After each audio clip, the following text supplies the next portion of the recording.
और इससे पहले कोई वॉर शुरू होती जो बाइडेन पावर में आ जाते हैं। और यही एक रीजन है कि इंडिया एलपीजी शॉर्टेजेस से डील कर रहा है। ईरान ने समुद्र में कोई बड़ी लड़ाई नहीं करी, इसने सिर्फ अपनी मॉस्किटो फ्लीट यानी छोटी छोटी बोट्स को इस्तेमाल किया। और फिर आता है साल 2015 जिसमें वर्ल्ड की बड़ी बड़ी 6 कंट्रीज आपस में मिलकर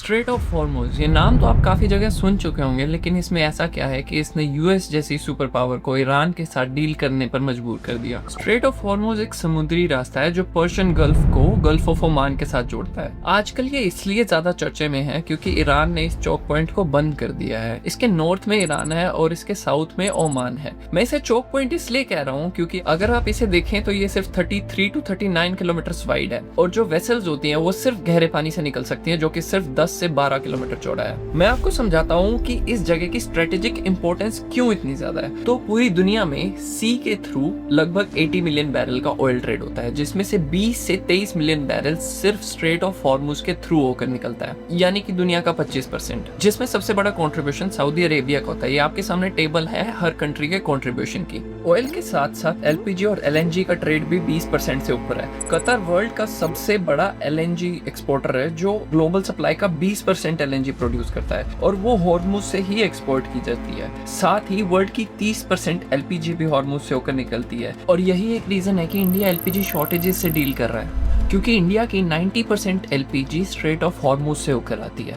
और यही कंट्रीज की लिस्ट है जो कंट्रीज इस ब्लॉकेड से अफेक्टेड है। इसके बाद दिमाग में सिर्फ एक सवाल आता है कि ये सब कंट्रीज बिलियंस ऑफ डॉलर्स का नुकसान क्यों उठा रही हैं और ईरान ने स्ट्रेट ऑफ हॉर्मुज को ब्लॉक किया क्यों है। ये जानने के लिए हमें थोड़ा सा पीछे जाना होगा। जो आज ईरान और यूएस एक दूसरे के सबसे बड़े दुश्मन हैं, ये शुरू से ही ऐसे नहीं हुआ करते थे। इनफैक्ट बहुत अच्छे दोस्त हुआ करते थे। इस कॉन्फ्लिक्ट और फ्रेंडशिप को अच्छे से जानने के लिए हमें जाना होगा साल 1856 में, जब कजन एम्पायर यानी ईरान और यूएस ने पहली बार डिप्लोमेटिक रिलेशंस बनाए। उस वक्त की 2 सुपर पावर्स सोवियत यूनियन और ब्रिटिश एम्पायर, दोनों की ईरान के तेल पर नजर थी और उस वक्त यूएस न्यूट्रल हुआ करता था। और यही एक रीजन है कि यूएस ईरान के लिए एक सेफ पार्टनर बना।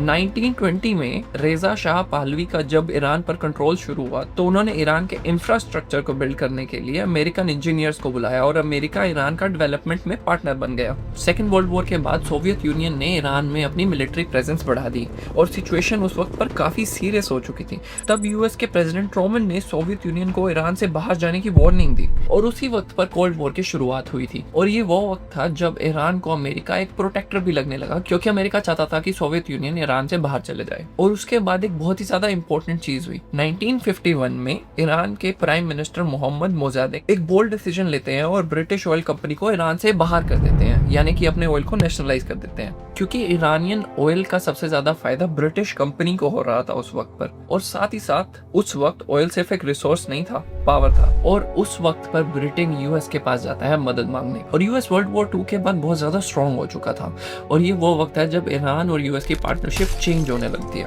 1953 में CIA एक सीक्रेट ऑपरेशन के लिए केरमिट रोजवेल्ट जूनियर को ईरान भेजते हैं। इनका मेन पर्पज ईरान में जाने का ये था कि मोहम्मद मोजादेक को पावर से हटाया जाए। तो ये ईरान जाकर पॉलिटिशियंस को ब्राइब करते हैं और मीडिया में प्रोपेगेंडा फैलाया जाता है, जिसके साथ साथ गवर्नमेंट के अगेंस्ट प्रोटेस्ट और राइट्स भी कराए जाते हैं। और इसके साथ साथ मोहम्मद मोजादेक की सरकार गिरा दी जाती है। और इसके बाद अमेरिका शाह मोहम्मद रेजा पहलवी को ईरान का प्राइम मिनिस्टर बना देती, यानी एक डेमोक्रेटिक लीडर को हटाकर अमेरिका अपने सपोर्ट से एक लीडर को बिठा देती है ईरान में। और यहाँ से यूएस और ईरान के बीच में इंटेंस टेंशन शुरू हो जाती है।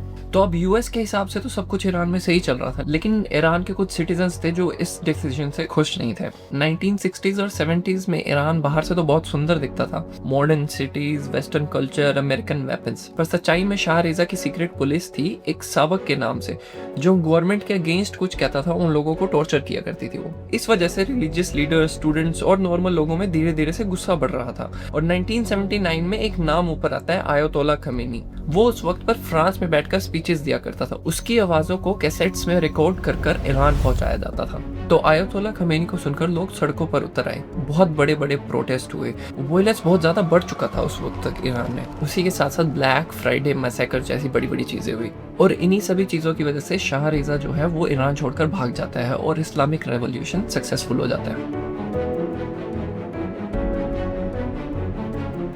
इसी के साथ साथ एक बहुत बड़ी चीज़ और हुई थी। 4 नवंबर 1979 को काफ़ी सारे लोग यूएस एम्बेसी पर हमला कर देते हैं और 52 अमेरिकन को होस्टेज बना लेते हैं। उन अमेरिकन की हालत इतनी बुरी थी कि उन्हें ईरान में टीवी पर भी दिखाया जाता था, लेकिन जो यूएस के प्रेसिडेंट जिमी कार्टर थे वो कुछ नहीं कर पाए। ये सिचुएशन 444 दिन तक चलती है और 20 जनवरी 1981 को उन्हें रिलीज किया जाता है। और उन्हें रिलीज करने की एक कंडीशन ईरान ने जो रखी थी वो ये थी कि यूएस ईरान के $8 बिलियन के एसेट्स अनफ्रीज करेगा। उसके बाद यूएस और ईरान के डिप्लोमेटिक रिलेशंस खत्म हो चुके थे, और फिर इराक और ईरान वॉर के वक्त पर भी यूएस ने इराक को सपोर्ट किया, और उस वक्त पर यूएस नेवी ने ईरान के एक सिविलियन प्लेन को भी गिरा दिया था। तो जब ईरान और यूएस आपस में अच्छे दोस्त थे, तब यूएस ने ईरान में खुद ही एक न्यूक्लियर प्रोग्राम शुरू किया था, और जिस प्रोग्राम को अब ईरान खुद से हैंडल कर रहा था। तो इसमें सबसे ज्यादा इंटरेस्टिंग चीज ये है कि जब इराक और ईरान की वॉर हुई तब यूएस इराक को सपोर्ट करा था, बट यूएस ने इराक को ही तबाह कर दिया। तो ईरान ने ये देख लिया था कि यूएस के टारगेट पर जो भी है वो आज नहीं तो कल जाएगा ही जाएगा, चाहे वो यूएस की बात सुने या नहीं सुने। लेकिन सिर्फ एक कंट्री है जो यूएस के टारगेट पर है, लेकिन यूएस उसका कुछ नहीं कर सकता। उसका भी सिर्फ एक ही रीजन है, क्योंकि उसके पास न्यूक्लियर पावर है। तो ये चीज तो ईरान को बहुत जल्दी समझ आ गई थी कि उन्हें एक न्यूक्लियर कंट्री बनने की जरूरत है। और जैसे ही उन्होंने इसका काम शुरू किया, यूएस ने ईरान पर बहुत ज्यादा सैंक्शंस लगा दिए, जिससे ईरान की इकोनॉमी बहुत ज्यादा गिर गई। ये सैंक्शंस इसलिए लगाए गए थे कि ईरान यूरेनियम एनरिचमेंट बंद कर दे और न्यूक्लियर बॉम्ब बनाने पर काम नहीं करे। और फिर आता है साल 2015, जिसमें वर्ल्ड की बड़ी बड़ी 6 कंट्रीज आपस में मिलकर ईरान के साथ डील करती हैं। इस डील का नाम था joint comprehensive plan of action. हम इस डील को अच्छे से जानेंगे, लेकिन इस डील के बारे में जानने से पहले हम ये जान लेते हैं कि यूरेनियम एनरिचमेंट क्या होता है। यूरेनियम एक पत्थर की तरह सॉलिड होता है जिसे जमीन से निकाला जाता है। रॉ यूरेनियम में बहुत सारी डस्ट और यूजलेस मटेरियल होता है, और फिर उसे फैक्ट्रीज में केमिकली प्रोसेस किया जाता है, जिससे हमें यूरेनियम ऑक्साइड मिलता है। जो ये यूरेनियम ऑक्साइड होता है ये एक येलो पाउडर की तरह दिखता है, इसे एक येलो केक भी बुलाया जाता है। लेकिन जब ये एक पाउडर की फॉर्म में होता है तब ये किसी काम का नहीं होता। लेकिन इस पाउडर में 2 तरह के आइसोटाइप्स होते हैं, U238 आइसोटाइप और U235 आइसोटाइप। इसमें से जो U235 आइसोटाइप होता है सिर्फ वही काम का होता है। लेकिन प्रॉब्लम ये है कि इस पूरे यूरेनियम में से U235 आइसोटाइप 1% से भी ज्यादा कम होता है, और जो U235 आइसोटाइप है उसे ही न्यूक्लियर बॉम्ब बनाने के लिए यूज किया जा सकता है। तो U235 आइसोटाइप को U238 से अलग करना पड़ता है, और इसे अलग करने की प्रोसेस के लिए हमें सेंट्रीफ्यूजेस की जरूरत होती है। जो सेंट्रीफ्यूजेस होते हैं वो एक सिलेंडर की तरह होते हैं जिनके ऊपर एक मीटर लगा होता है, और जो यूरेनियम होता है उसे सेंट्रीफ्यूजेस में पाउडर फॉर्म में नहीं डाला जा सकता, तो उस पाउडर को पहले गैस में कन्वर्ट करना पड़ता है। वो गैस होती है यूरेनियम हेक्साफ्लोराइड। फिर उस गैस को सेंट्रीफ्यूजेस में डाला जाता है, जो एक प्लेन के इंजन से भी ज्यादा तेज घूमता है। अगर हमें उसे कंपेयर करना हो तो एक फाइटर जेट का जो इंजन होता है वो 20 से 30,000 आरपीएम की स्पीड पर घूमता है, और वहीं जो एक सेंट्रीफ्यूज होता है वो 50,000 से 70,000 आरपीएम की स्पीड पर घूमता है। जो एक सेंट्रीफ्यूज होता है वो बहुत कम एनरिचमेंट कर पाता है, उसके जैसे हजारों सेंट्रीफ्यूजेस यूरेनियम को एनरिच करने के लिए चाहिए होते हैं, जिसे कैस्केड्स कहा जाता है। यूरेनियम को 3 से 5% प्योर करने के बाद उसे न्यूक्लियर रिएक्टर्स यानी इलेक्ट्रिसिटी बनाने के लिए यूज किया जा सकता है, और एक बॉम्ब बनाने के लिए उसी यूरेनियम को 90% से ज्यादा एनरिच करना पड़ता है, और उसी यूरेनियम को 90% की प्योरिटी गेन करने के लिए हजारों सेंट्रीफ्यूजेस की जरूरत होती है, जिन्हें सेम और बैलेंस स्पीड पर घुमाया जाता है। और अगर उनकी स्पीड अलग हो जाती है तो न्यूक्लियर कभी भी सही से एनरिच नहीं होगा एक न्यूक्लियर बॉम्ब बनाने के लिए। अब वापस आते हैं हम JCPOA डील पर, जो ईरान और 6 कंट्रीज ने साथ में मिलकर करी थी। तो इस डील का मेन पर्पस था ईरान के न्यूक्लियर एनरिचमेंट प्रोग्राम को लिमिट करना, और ईरान से कुछ सैंक्शंस हटाकर उनकी इकोनॉमी को ब्रीदिंग स्पेस देना, ताकि वो वर्ल्ड के साथ कुछ ट्रेड कर पाए। इस डील में ईरान ने एग्री किया कि वो जितना भी यूरेनियम एनरिच करेगा उसका 98% बाहर भेजेगा। उस वक्त ईरान को सिर्फ 3 से 4% एनरिचमेंट अलाउ किया गया, जो न्यूक्लियर पावर प्लांट के लिए इनफ है। ईरान के पास 19,000 सेंट्रीफ्यूजेस हुआ करते थे, जो इस डील के बाद घटाकर 5,000 कर दिए गए थे। साथ ही जो ईरान की एक फोर्डो फैसिलिटी थी, वहां पर ईरान को न्यूक्लियर एनरिचमेंट बंद करने के लिए कहा गया। और सबसे ज्यादा इंपॉर्टेंट ये था कि इंटरनेशनल एटॉमिक एनर्जी एजेंसी को ये राइट मिला कि वो ईरान की न्यूक्लियर फैसिलिटीज को इंस्पेक्ट कर पाएंगे और वहां पर कैमरास लगा पाएंगे। और इन सब के बदले अमेरिका, यूरोप और यूएन ने ईरान से अपने सैंक्शंस हटाए। इससे ईरान अपना ऑयल बेच पाया, और जो उसके फ्रोजन एसेट्स थे वो भी उसे वापस दिए गए। इस डील को बराक ओबामा ने लीड किया था। लेकिन जिस तरह से काफी सारे लोग इस डील को सपोर्ट कर रहे थे, काफी सारे लोग इस डील को अपोज भी कर रहे थे, जिनमें से कुछ थे बेंजामिन नेतन्याहू और डोनाल्ड ट्रंप। कुछ वक्त बाद डोनाल्ड ट्रंप प्रेसिडेंट प्रेसिडेंट बने और 2018 में उन्होंने ये डील ही ड्रॉप कर दी, जिससे यूएस इस डील से बाहर हो गया। इसके रिजल्ट में ईरान की इकोनॉमी क्रैश हो गई और स्ट्रिक्ट सैंक्शंस वापस लगे, जिसकी वजह से ऑयल एक्सपोर्ट्स तो कम हो ही गए और साथ ही 2 साल बाद यूएस ने ईरान के सेकंड मोस्ट पावरफुल इंसान को मार दिया, जिसके बदले में ईरान ने यूएस के बेसिस पर अटैक किया और इन दोनों के बीच में वॉर लाइक सिचुएशन हो गई थी। और इससे पहले कोई वॉर शुरू होती, जो बाइडेन पावर में आ जाते हैं। तो पावर में आने के बाद वो बहुत कोशिश करते हैं कि JCPOA को वापस लाया जाए और इसके लिए नेगोशिएशंस भी स्टार्ट होती हैं, लेकिन ये डील सक्सेसफुल नहीं हो पाती क्योंकि अप्रैल 2021 में इजराइल ईरान की नतांज फैसिलिटी पर अटैक कर देता है। तो ईरान का स्टैंड उस वक्त पर ये होता है कि एक तो हम आप लोगों के साथ डील करने के लिए बैठे हैं और आप दूसरी साइड से हमारी ही कंट्री में न्यूक्लियर प्लांट्स पे अटैक कर रहे हो। और इससे ईरान बहुत ज्यादा गुस्सा हो जाता है और अनाउंस करता है कि वो अब 60% तक एनरिचमेंट करेगा। और उसका गुस्सा उस वक्त पर इतना ज्यादा था कि न्यूक्लियर फैसिलिटीज में इंटरनेशनल एटॉमिक एजेंसी के जो भी कैमरास लगे थे उन्हें उतार देता है। और इस वक्त तक ईरान इतनी ज्यादा एनरिचमेंट कर चुका था कि JCPOA की डील के हिसाब से 3.67% इररेलेवेंट लगने लगता है। और उस वक्त की कुछ रिपोर्ट्स के हिसाब से ईरान सिर्फ 7 से 21 दिन दूर था अपने 60% एनरिच्ड यूरेनियम को 90% एनरिच करने में। इसका मतलब ये नहीं था कि ईरान 90% एनरिच्ड यूरेनियम बनाने पर काम कर रहा था, वो सिर्फ 60% पर रुका था, लेकिन अगर जरूरत पड़ती तो वो 3 हफ्तों के अंदर ही 90% प्योरिटी का टारगेट अचीव कर सकता था। फिर 2025 में ट्रंप पावर में आते हैं, जो एक लेटर लिखते हैं ईरान को कि अगर एग्रीमेंट नहीं किया तो आपको मिलिट्री कॉन्सिक्वेंसेस झेलने होंगे। दोनों कंट्रीज ओमान में नेगोशिएशंस के लिए बैठती हैं, जिसमें ईरान बोलता है कि 3 से 4% तो हम एनरिचमेंट करेंगे और यूएस बोलता है कि यूरेनियम एनरिचमेंट बिल्कुल बंद करना होगा और इसके लिए सिर्फ 7 दिन दिए जाते हैं ईरान को। इन्हीं नेगोशिएशंस के साथ साथ 7 दिन का अल्टीमेटम भी खत्म हो जाता है और 22 जून 2025 को यूएस ऑपरेशन मिडनाइट हैमर कर देता है और ईरान की न्यूक्लियर फैसिलिटीज पर अटैक कर देता है। ऑपरेशन मिडनाइट हैमर के बाद IAEA की एक रिपोर्ट में आता है कि इन सब अटैक्स के बावजूद भी ईरान ने 60% यूरेनियम बचा लिया, जो उसने अटैक से पहले ही छुपा लिया था। और सैटेलाइट से रिव्यू करने के बाद पता चलता है कि इन स्ट्राइक से कुछ दिन पहले ही कुछ ट्रक ईरान की फोर्डो फैसिलिटी में आए और वहां से निकलकर अलग अलग डायरेक्शंस में गए थे। तो इन सब के बाद बात सेम सिचुएशन में आ जाती है। बॉम्बिंग, अग्रीमेंट, नेगोशिएशंस कुछ काम नहीं कर रहा था। फिर बात आती है दिसंबर 2025 यानी पिछले साल की, जब ईरान में एक बड़ा प्रोटेस्ट शुरू होता है। वैसे ईरान में छोटे मोटे प्रोटेस्ट होते रहते थे, लेकिन ये वाला प्रोटेस्ट एक बहुत बड़े लेवल पर था।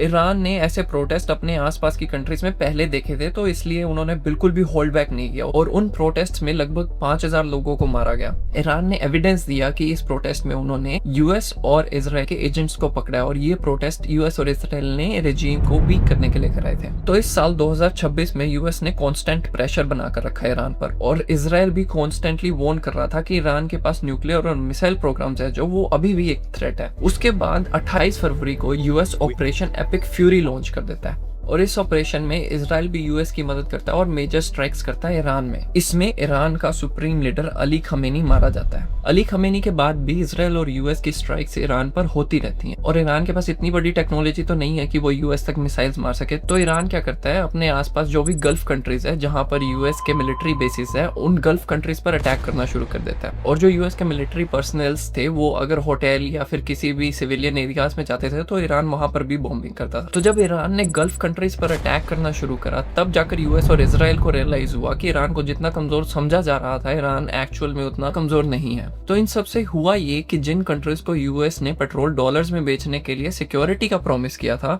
वही कंट्रीज खतरे में आ गई यूएस की वजह से। इन सब के बाद ईरान ने स्ट्रेट ऑफ हॉर्मुज, जो वर्ल्ड के सबसे इंपॉर्टेंट चौक पॉइंट्स में से एक है, उसे ब्लॉक कर दिया और वहां से जाने वाली शिप से $2 मिलियन की डिमांड करने लगा। और ईरान के इस ब्लॉकेट की वजह से जिस स्ट्रेट में से दिन में 100 से 120 वेसल्स जाया करती थी, वो लगभग 0 पर आ गई इस क्लोजर के बाद। इस वॉर में ईरान ने अपने सस्ते ड्रोन्स, मिसाइल और नेवल माइन से यूएस इजराइल को बहुत परेशान किया। लेकिन हॉर्मुज क्लोजर में ऐसा क्या था कि यूएस को नेगोशिएटिंग टेबल पर आना ही पड़ा। तो ईरान ने जो हॉर्मुज का 12 किलोमीटर का डीप वाटर का एरिया है, उसके बीच में नेवल माइंस, कॉन्टैक्ट माइंस और अकोस्टिक माइंस बिछा दी, जो एक आने वाली शिप को उनके इंजन की आवाज से भी पहचान लेती थी। ये एक माइन पूरी वेसल को डुबाने की पावर रखती है।